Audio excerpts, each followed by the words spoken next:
আশঙ্কা করছি না। গতবারও এসএসসি রেজাল্টের থেকে আমরা যেটা দেখেছি হয়তো কিছু উষ্মা প্রকাশ হয়েছিল, কিন্তু সেরকম কোনো আন্দোলন সেটা হয়নি। আমরা মনে করি যে, এবং একটা মানসিক হয়তো বলবো একটা প্রস্তুতিও তাদের ছিল যে রেজাল্ট যেভাবে নর্মালি হয়ে আসে তার থেকে এটা হয় সেরকম না। তবে আমরা আমরা ভীষণ রকমভাবে মনে করি আজকে সে কারণেই কিন্তু আপনাদেরকে ডাকা, যে আমরা এখানে বসে এই রেজাল্ট নিয়ে আমরা কি ভাবছি।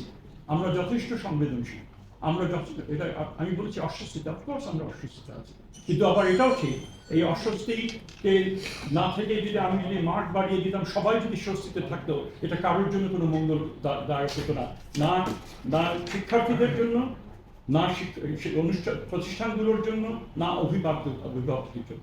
কাজে আমরা যারা স্টেক হোল্ডার, অংশীদার শিক্ষাক্ষেত্রে, আমরা সকলেই সক্রিয় হই, আমরা সকলেই এখন এটাকে একটা ইতিবাচকভাবে এটাকে গ্রহণ করি, সংবেদনশীলতার সাথে গ্রহণ করি, এবং যেখান থেকে যেটা আমরা অলরেডি বলেছি উদ্যোগ একটা আমরা নিয়েছি, সেখানে আমরা আশা করি আমরা অনেক ইনসাইট পাবো।